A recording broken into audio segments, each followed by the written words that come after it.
What is up, everyone? Welcome back to the trading world. It's a little late tonight, but in my opinion, consistency is way more important than perfection. So we're still here. We're still recording this video. If you guys are new to my channel, I cover the market daily, covering all kinds of trades you can take on NQ futures. If you like this type of content, definitely consider subscribing, leaving a like, following me on Twitter, and checking out my completely free Discord. The link to that is in my bio. All right, let's jump right into it. First, I want to give a shout out to F3 Trades. Very proud because it's not easy to do this. He went into the New York session with an idea and it did not play out. Typically, he'd still trade and hit his daily loss limit, but today he decided to close the charts. Very proud of you, bro. You deserve a shout out. If you guys see him around, congratulate him because this is not easy to do. And this is the kind of thing that in the long run is going to lead to success. So very proud of you, bro. Great job. With that, let's get into the market recap. Today was a beautiful trading day. I mean, genuinely, one of the most beautiful days of price action I have seen in a long time. And the reason I say this is because we had so many confluences on one singular trade. That was the expansion move for the entire day. And you can probably see it on the chart right now. It is this giant move higher right here. And it was such a good trade that I could tell that probably, I said on stream that this is such a good trade. I bet you JadeCap, which is the guy that got the $3 million payout, I bet you he's taking this trade because this is such a high quality trade. I can tell this is the type of trade that JadeCap would take. And check this out, guys, right? I say that on stream. Let me go to the stream. One day, bro, we're going to keep locking in. We're gonna catch trades like this on stream. Coming soon. It's only a matter of time. It's only a matter of time. Dude, I bet you JadeCap probably caught this, dude. JadeCap probably caught this. This is the type of trade JadeCap takes, dude. I've seen his trades. A lot of them look exactly like this, dude. And what do you know, dude? Exactly the trade that I mentioned on stream. And I'm going to be covering exactly how you can take this exact same trade. This was the trade that a trader who got a $3 million payout took, and I outlined exactly how you could take it on stream. So I'm going to cover exactly how you can take that trade in this market recap. So let's get right into it. Yeah, like I said, today was beautiful. First important thing to note is observe when the market opened, where do we dip down into? We dip down into this 1 hour fair value gap here. Do you see this gap? And you actually want to mark this fair value gap out, including this entire volume imbalance, right? Because if you have a fair value gap and it includes a volume imbalance, you want to mark out the fair value gap with the volume balance. It's important to mark out both when you mark out a fair value gap. But something that you may have heard me talk about in prior videos is that when you have a volume balance at the bottom of a fair value gap, it's gonna be extra confluence, right? This is very, very strong. And not only is this a volume imbalance, but it's also a new week opening gap. So boom, boom. And look at how precise this is, right? We come down into this new week opening gap, which is also a 1 hour fair value gap. We fill it. Once again, here is that volume, here's that new week opening gap.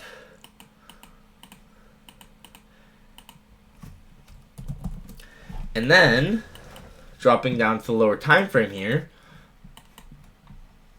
Look at how precise this is, right? Very, very precise. And not only this, but at this time, we end up getting SMT with this low. Look at this. What is this right here?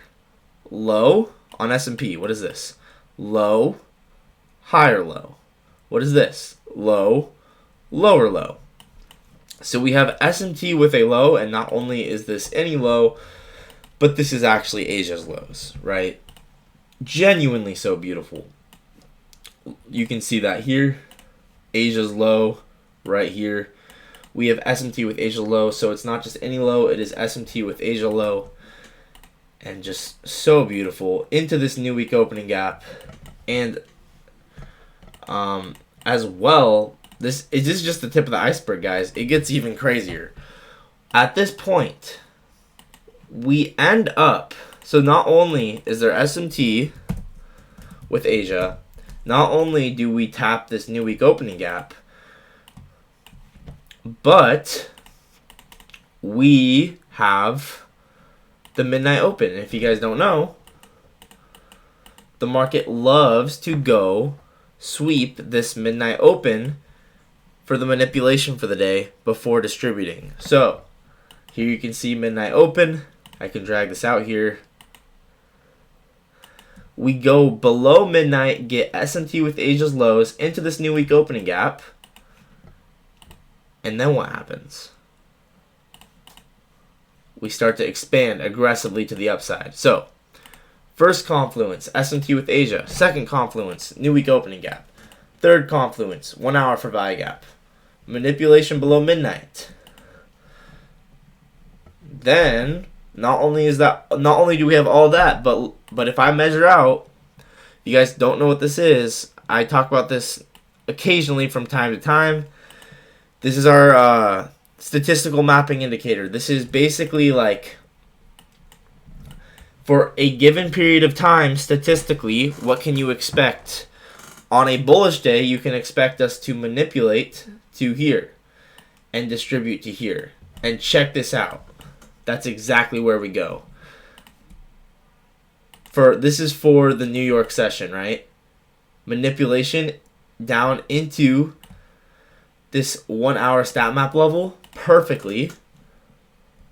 And then distribution, the 1 hour distribution, or the New York session distribution level perfectly. Guys, you may or may not understand how cool this is right now, but if you keep watching these videos every single day, you're going to start to realize that this is genuinely insane. The precision, right? The precision of all of these confluences lining up perfectly the way that they are. It's just not random, right? Statistical mapping maps the statistical manipulation right to where the new week opening gap is. Right below midnight, right where we get SMT with Asia.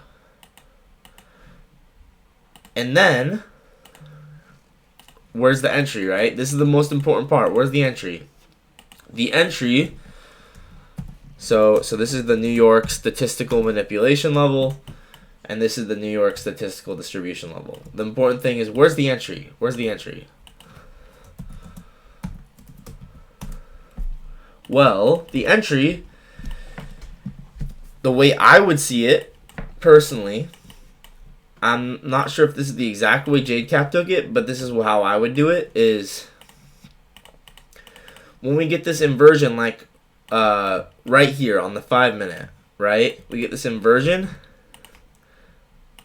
where we close above on the 5 minute. Yes, this is an external gap, but I'm anticipating this external gap to be broken because we have such good low resistance highs above, and we have all these confluences, right? We're delivering from the new week opening gap. We're delivering from SMT with Asia. We manipulated below midnight. So we have all these confluences together. Now when we get this 5 minute inversion, this is a very high conviction trade for me, right? So 5 minute IPG right here. And then entry on the close. Once again, I'm anticipating this to be broken because this is this is an external gap, but we have very good low resistance highs through here, and we have a very good accumulation range. So I'm anticipating those highs to get broken. And in the Discord, I say, guys, I think if I was locked in and I was trading at my peak, I really do think that I could have caught the whole move higher. And this is why, right? The reason I say that is because look at how when we get this inversion, all you have to do is enter, and then you could even go break even. You could even go break even, right? At, hang on a second. To find the, okay. So we can treat this external gap as a void, like as if it's not there because of these low resistance highs here. So when we inverse this gap, you can even go break even up right when we get to these low resistance highs. And yeah, you could target the statistical distribution level. And that's a 7-to-1 risk reward trade. Once again, guys, I'm not advising go take these as a 7-to-1.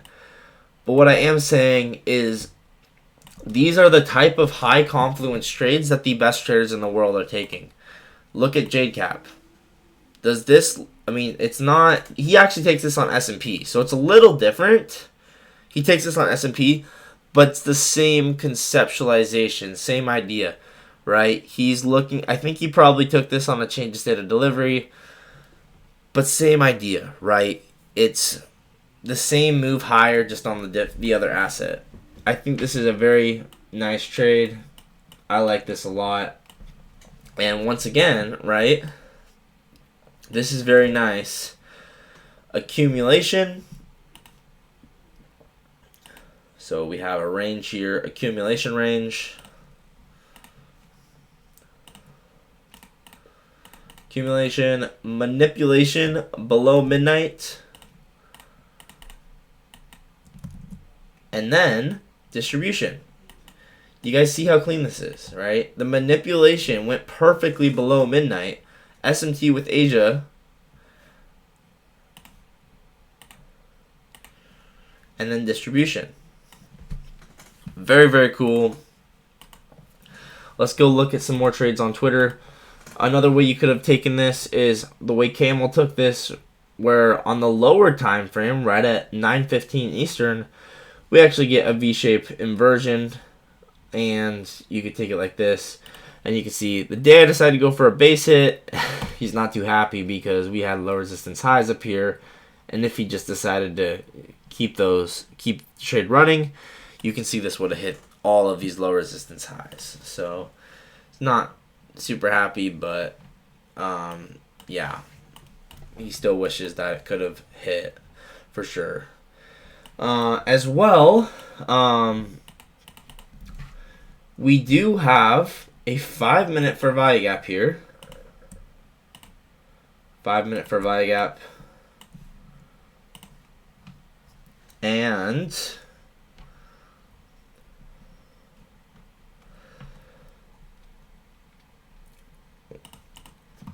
on the lower time frame, this is another way you could enter, right? Is maybe you take these change of state of deliveries higher, right? We sweep out the low.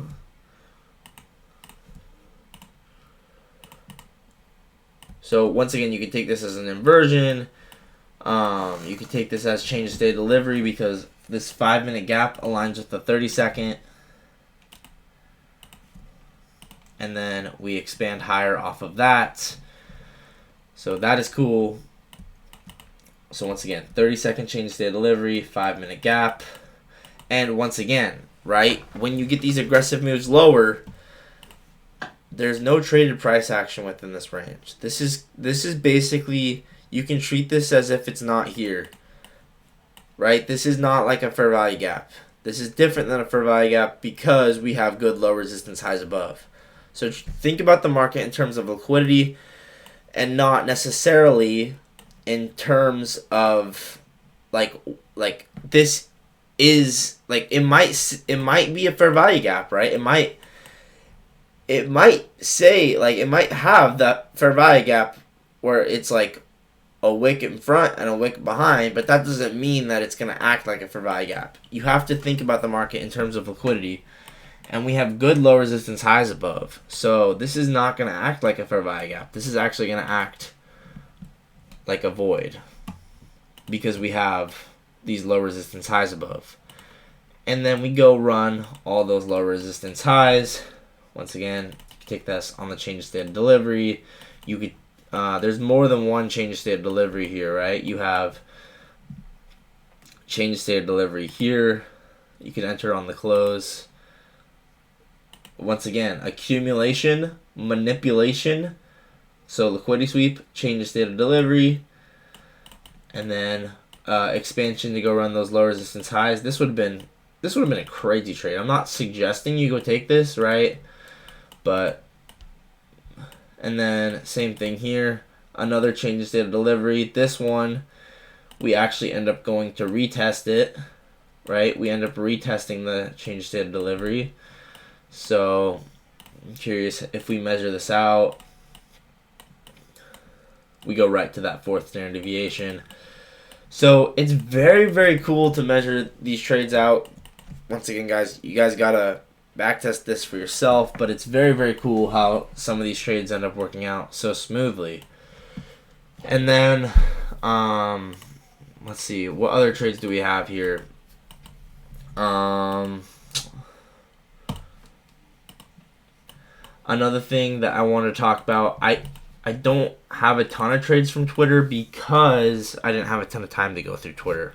But I still want to at least have this market recap for you guys, for whoever wants to go over it. We had, one thing we did have was when we got up to this high here, we end up getting SMT. So S&P makes higher high. NASDAQ makes lower high. And I don't know if there really was a trade within there, but just, an observation. Oh, something I liked is this rejection block, right? So see how this rejection block takes these equal highs on the 15-minute? Look at that. This wick, so a rejection block is a wick. This wick takes these equal highs. So let's just drag this out, right? This is a rejection block. It takes these equal highs. So this is a strong rejection block because this rejection block took liquidity. So going into the lower time frame, so here's this 15-minute rejection block. And here's the same exact rejection block. Well, I guess it's not a rejection block on S&P, but this high right here, right?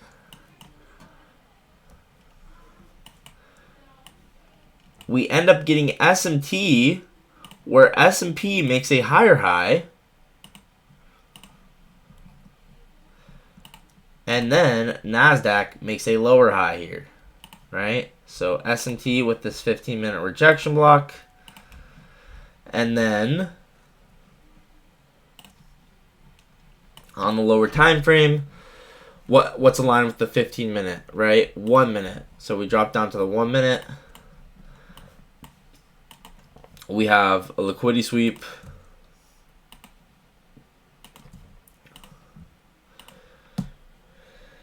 We have 1 minute change state of delivery. The most obvious one is right here. So entering on the retest of this.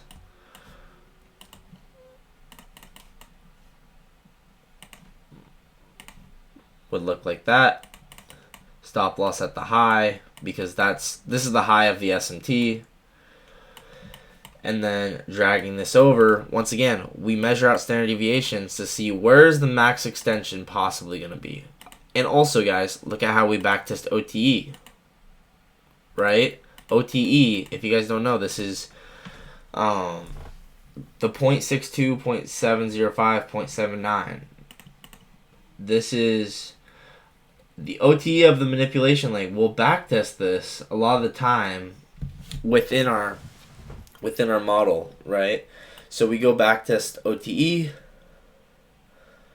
before we continue lower, and then look where we go, right? Right to the fourth standard deviation. Perfect model. Fourth standard deviation, that's where these models end. Perfectly hit. Boom. So once again,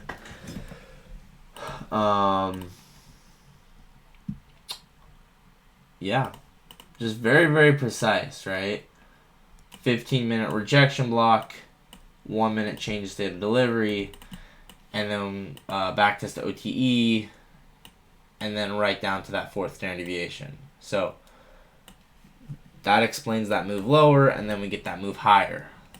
And then, there probably was a trade within here, but it's kind of just messy, choppy around at all-time highs. Nothing that I would love to take personally, but there might have been a trade within there. But the main trades I liked were this inversion to the upside within here, maybe taking a change of state of delivery off that 5-minute gap. But as for me, I didn't really take a trade today. I mostly just observed price action, and yeah, I think that about sums it up for today. Let me know how I can make these better, guys. Just one day at a time. Let's keep going. If you guys like this type of content, definitely let me know, and let me know how I can make these better. Appreciate you guys. I will see you guys next time. Peace out.